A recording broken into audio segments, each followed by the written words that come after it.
What's going on, guys? My name is Aldeniro and welcome to episode 79 of my Leicester City career mode. As you can see at the start of this episode, we're offering a contract to a free agent by the name of Jonathan Gomez. I was kind of inspired by the fact that I got such a good offer for Juan Pablo Diaz from Chelsea, and as you can see from this piece of news, he actually has gone to Chelsea for £15 million, which I think is absolutely sensational. So that was my thinking going after another free agent, and as you can see, I've got a player here in the youth academy called Jamie Stevens. He's just a lad that I got from my last youth scout. In fact, I might actually go for another youth scout now that I think of it. But we simulate this game against Catania. I don't care about preseason friendlies at all. It's very difficult for me to summon any kind of energy when it comes to getting them. But Jonathan Gomez rejected our first contract offer, so we offered him another one with 15 grand. I find it so ridiculous on this game that players just will not budge on wages ever. Like, if you offer them anything below what they want, then they just say no. Like, the only exception to that I've seen was Carl Jenkinson signing for us, but even then he only took a £200 wage decrease. Like, you have to offer them the world, and they usually just won't budge on the wages at all, which is so weird because he's not really in a position to be bargaining with me. But we went and made an offer for Tom Huddlestone of £4 million. And I know a lot of people are going to be angry at that. Like, a lot of people will think it's a stupid signing to make or whatever, but you know what, like, he is fucking incredible on the game, and that is a fact. And for £4 million to have a player like that as a backup who won't really play that much anyway, I think it's just a good idea. But I also went and I made a bid for Emre Can of £8 million. Emre Can, of course, looks like a cross between Tom Hardy and Chani Sports. And I also went and I made a bid for Michael Jacobs from Wolves. Like, I'm just looking at backup players here. Like, I know a lot of people will be like, oh, these players are not good enough, but I just want players to fill the squad, essentially, because we need two squads this year, because that's where we went wrong in the first season that we had Champions League football. We ended up finishing 5th in the league, which just wasn't good enough. There's a few other transfer bids going on here. This Derek fella is another backup I was looking for, but I went and I just rejected any offer, or rejected to go for any offer for him. And we did sign Jonathan Gomez on a free contract, which is pretty good. He looks alright, like, not incredible or anything like that, but he's got decent passing. You know, he'll fill in a Capital One Cup game or something like that. I don't know, I think he could be alright, you know, just as a backup type player. But the Tom Huddlestone bid was a serious thing. Like, he can play centre back as well, he can play CDM or in the centre of midfield, and he just has amazing passing stats, and I just thought that it made sense with the style of football that I play as we simulate our final friendly against Rayo Vallecano. And I also made a bid for Casemiro from Real Madrid. I guess you could say I was panicking looking for a midfielder here. Like, I thought I didn't really need a defender because Koyate can go into defence, and then we've got Martinelli, Cocker and Stones, and those are 4 solid centre backs. So I made an offer for Huddlestone, the contract of 40 grand a week as a squad rotation player. He's 31 years old, you know, he's not going to be featuring in every single game. I think I'll maybe play him once every 4 games or something like that. We also made bids for Harry Maguire and Michael Jacobs, but I ended up pulling out of both of those bids. Liverpool rejected our first Emre Can bid, so I went and made another one, this time of £9.5 million, because they wanted 12 in total. So I thought that was a decent enough bid to do. I thought that was fair enough. And then Real Madrid said our Casemiro bid was unacceptable. I just didn't want to pay £10 million for Casemiro when I don't really know his stats that well. And we signed Tom Huddlestone, which I'm sure people will be angry about, like I said, but honestly, I just think it's a great signing to do. I think he's going to suit me in the way that I choose. So, and as well as that, Hull City got relegated, so I'm not going to have to play against Hull this season, which is good. But here are his stats. Obviously his physicals, in terms of his pace, not very good, but look at these. His technicals are just out of this world. Like, fair enough, right, his slide tackle is only 70. That's pretty much it. That's the only bad thing about him.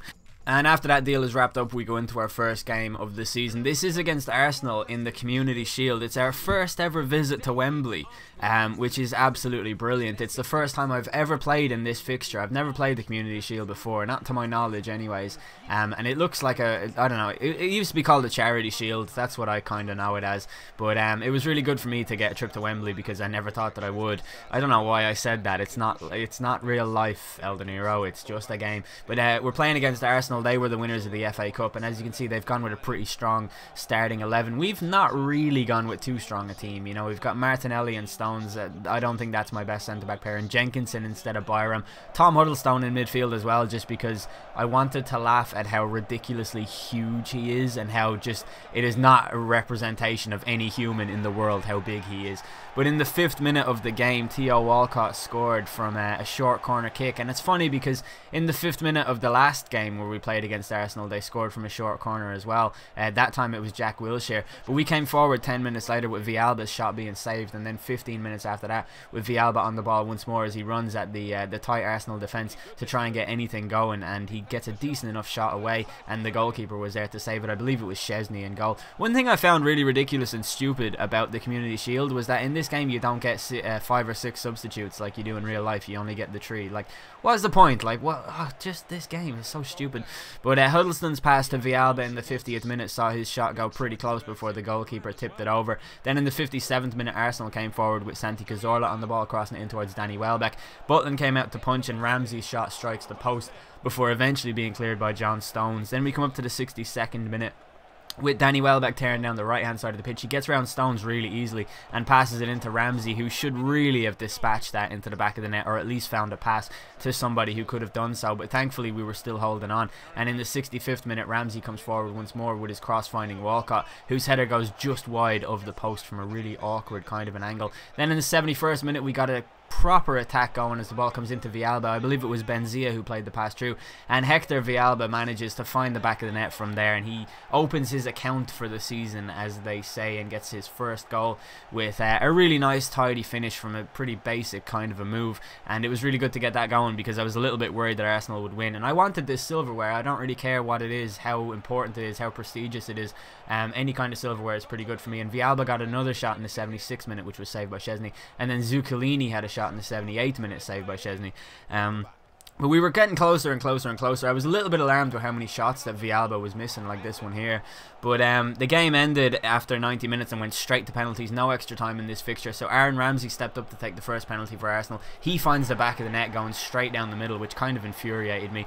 Then up next was Yassine Benzia for us, taking his first penalty in a Leicester City jersey, and he finds the back of the net calmly as well, with a pretty basic shot into the same side that I always go. Up next is Santi Cazorla for Arsenal, the Spanish attacking midfielder, and he finds the back of the net with a pretty basic penalty that I would have saved had I gone the right way. Up next is Zuccolini, the Argentinian midfielder, and he finds the back of the net with a pretty calm penalty into the other side. I don't usually go to that side. Up next was Mesut Ozil, and you'll see why this one infuriated me. I nearly broke the controller. Like, what the hell, Butland? What the actual hell are you doing? Like, what even is that? Up next was Hector Penalba, who scored about 57 penalties last season, and he finds the back of the net with the most basic El Dinero penalty you will ever see. Up next was Edin Dzeko for Arsenal. No one having missed a penalty at this point, and Dzeko finds the back of the net calmly as well, sending the goalkeeper the wrong way. Up next was the Belgian Origi, who hasn't really done an awful lot in a Leicester jersey, in all honesty, but thankfully he did find the back of the net this time round.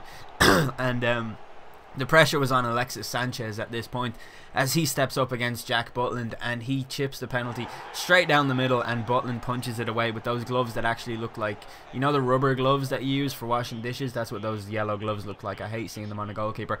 But to win the game, Bertrand Traore stepped forward and dispatched his penalty, and we are the 2000 and whatever year it is Community Shield champions, which is pretty neat. Like, it's good to have another trophy in the cabinet to add to the one that I had before that, because the only trophy we've ever had is the league title. So it's just, I don't know, it's nice, you know. It's gonna look good on my CV when I apply for a job in real life. Anyways, we come out of that game, and I went to bid for Ross Barkley. I just had a weird feeling that I could get him pretty cheaply, because he was only valued at 11 million. I wasn't sure what to do with the bid though, because we only have 22 million left, and I did really want to sign Emre Can. So I kind of planned to take it easy and pace myself a little bit with the budget, but I went and I made a £12.5 million bid plus Ki Sung Young, which I don't know how much it adds up to in total, but I thought everything would go for that. Liverpool accepted our £9.5 million bid for Emre Can, so we offered him a contract as an important first team player, which is an upgrade from what he has, so I figured that he would actually accept it. And then Everton say that they're not impressed with our bid for Ross Barkley, and they're just not having it, and it's not a good offer at all. So I had to change it. I wasn't sure what to even change it to. I just figured that at this point I was completely losing Everton's interest, or not even that, just that I'd never really be able to sign Barkley. So I offered Delph, because at the age of 28, Delph has gone into decline already. Like, his technicals are starting to drop. His physicals are starting to drop, and that really frustrates me about this game. So I was hoping that Everton would be happy enough to have a player like Delph in their club, and then they'd give us Barkley. But I don't know. We'll have to see. We'll have to wait till the next episode to see if that happens. But hopefully you guys enjoyed this episode. If you did, please do leave a like. That would be much appreciated. I've been Elden Hero. Thanks for watching.